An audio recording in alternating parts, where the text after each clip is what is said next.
say. No, you're Yeah. 29. You are 29. No, but I go quickly on Google and it says you are 30. But Okay. This year, for the year. for this year. Yeah. Okay, yeah. So you skated for a lot of years, and what are your thoughts for the future, for the next few years for skating for you?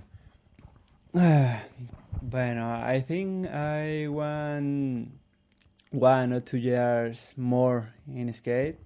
After this, I want work with the federation and my business. I have one shop in Ecuador. Yeah.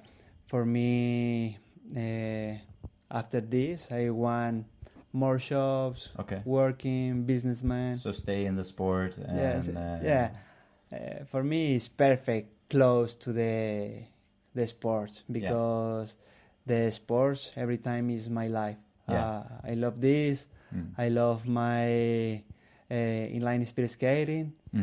For me, it's perfect. After my professional career, start close to the athletes in Ecuador. Yeah, but it's also a nice transition, I think, for you. It's not like you do this, then you stop, then you do this. It's you're already doing a little bit. Yeah, more easy, and more stuff. different things and then stop. Okay. So now in the middle, we're gonna go to the section where I'm just gonna ask you 10 quick questions. Yeah. Okay. And I would like for you to answer just quickly whatever you think. Yeah. You don't get to make a story and talk for 2 minutes. You just have to say what the first thing you think. Yeah. Okay. So which is your favorite track in the world? Arena Heinzingen.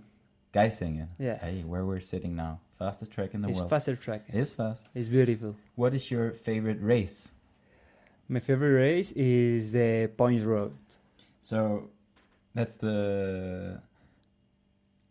What was your favorite world championships that you ever skated? In Taiwan. Kaohsiung 2015, because I were champion. That's maybe why. I kind of guessed that one.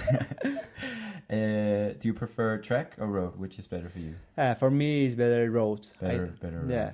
And because when I children, I don't have tracks in Ecuador. Every time training in roads, in the street. Yeah. And you said when you were younger, your idol was Diego Rosero. Do you have any favorite skaters now? Who do you think is the most impressive skater right now? And you can't say yourself. Or me, because I know otherwise you would say me.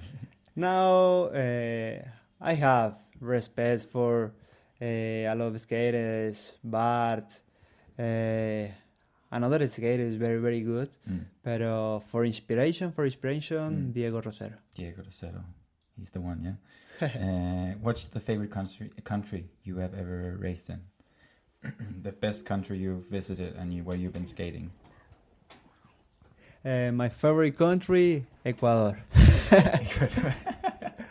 For the race. And if you can't say your home country. For the race is Colombia. Colombia, yeah. Because the level every time is hard.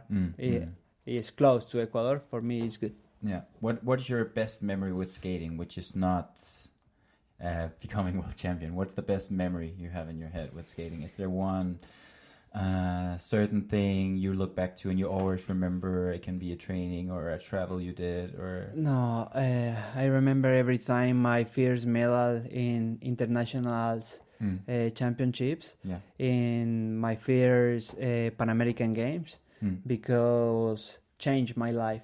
It changed your life, because in this moment I say me and say the word. Now I'm professional athlete. Yeah, and it was like the identification that now you feel like you are this person. Yes. Before you were trying to become it, and then Sí.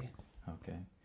Yeah, that was the quick questions. We skipped some of them, and but it was very nice to hear quickly from your favorite races. And I think we agree a lot. Road is nicer than track for sure, and the longer races are nicer. Yeah, points race is nice. Yes, because for me the points race is the more is the it's for the tough guys. See, it's hard. It's really really hard. See. One time I say I won win in the World Champions this race in Kaohsiung. For me, my dream is complete. Yeah. Okay.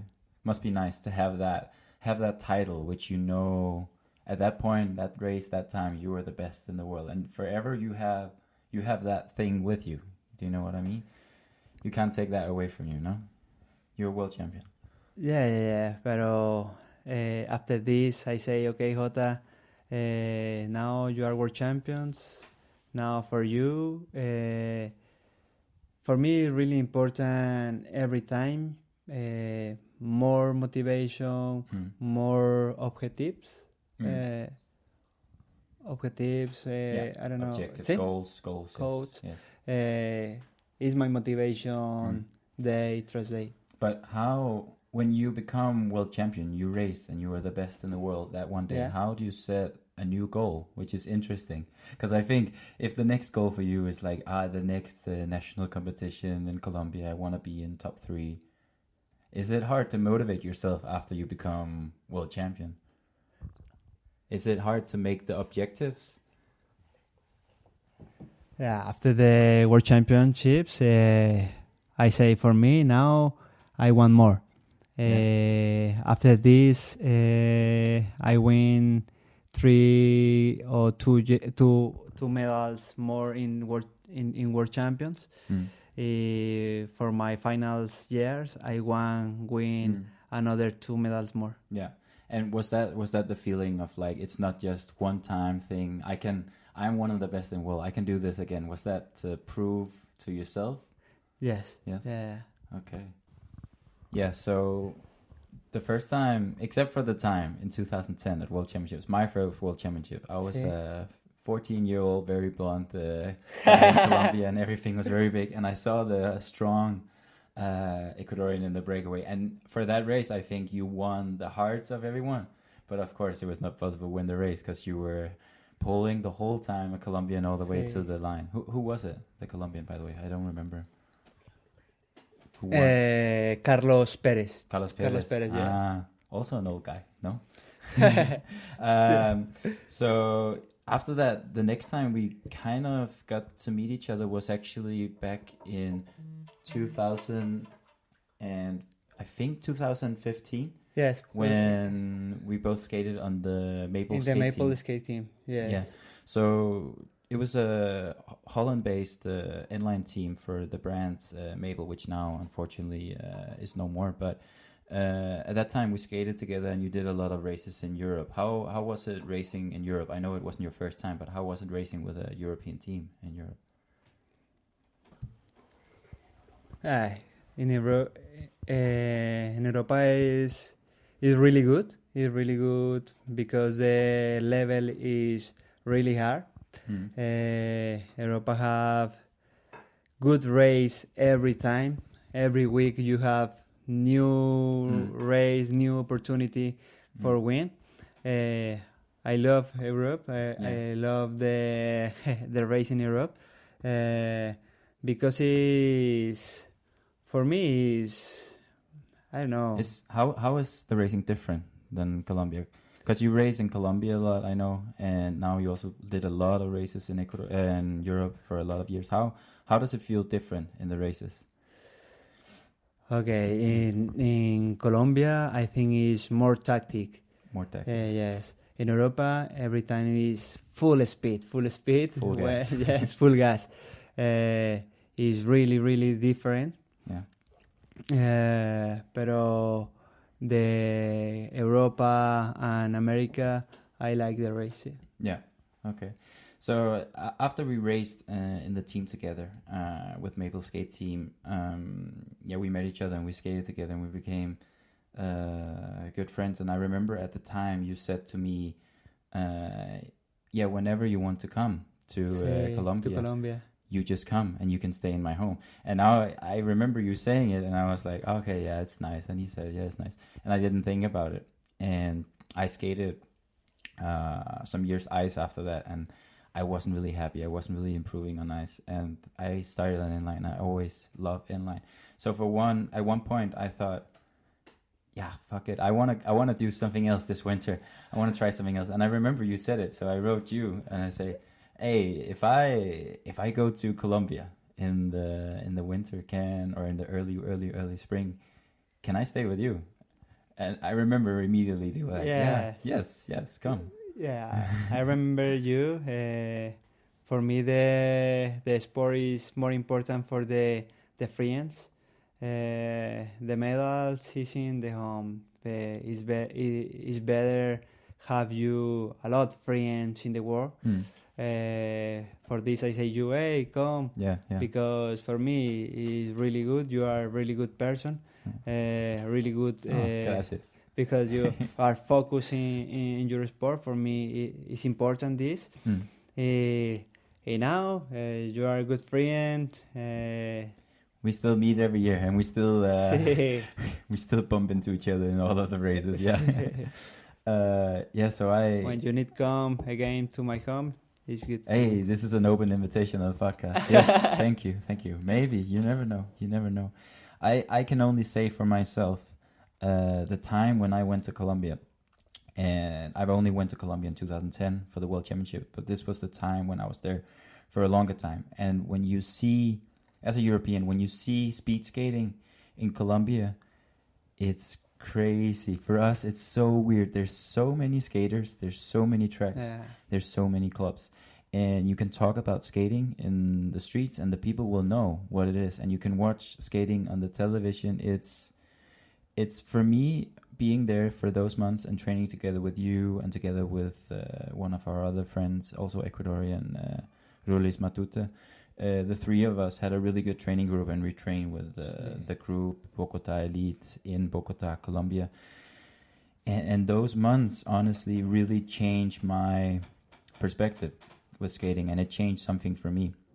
And when I come back, I have a lot more motivation, a lot more love for the sport, not just inline speed skating, but also ice speed skating. So thank you for that as well. But for you, how did it change your point of view, your perspective or so on training, having me in your home for 2 or 3 months, and me, because the training for me for sure is different. And I told you some of the things like, we train like this. Can you just explain like how the normal training week was when we trained in Bogota? How was it on Monday? How was it on Tuesday, Wednesday? Like a quick week, like the normal training week. The training in Colombia is really different to the training in Europa, because when I younger, every time say you need to win the world champions, you're training really hard in Colombia, because every year you can training good. Different to Europa. You can train all the year because it's sun and warm all the year. See, yes. Because I was leaving Denmark and it was snowing, I remember, and I go to Colombia and it was warm, and I was very white. And for this, you have good trainings every year. Sometimes raining, but you can change the trainings. In Colombia, you training. You trained in Holland before. There's more rain. Yes, you remember? See. In Colombia, training in the gym. The Monday you train in gym. Sometimes skating in the afternoon. The Tuesday you training in bicycles. I don't know, 3-4 hours. In the afternoon, you skating. Yeah, and when you say morning for bike, what time is that? Because I remember for me that was a difficult thing. 6 o'clock. 6 o'clock, you stay ready for the bike. I think you wake up 5 a.m. Yeah. Jota was always the one waking me up because I had a hard time waking up at 5 o'clock. But you get used to it. And you also had a really nice dog who normally woke us up at 5 o'clock. So then we were awake. But yeah, we leave out the door before 6. Yes, before 6, and you return to the home to the 10:30, 11.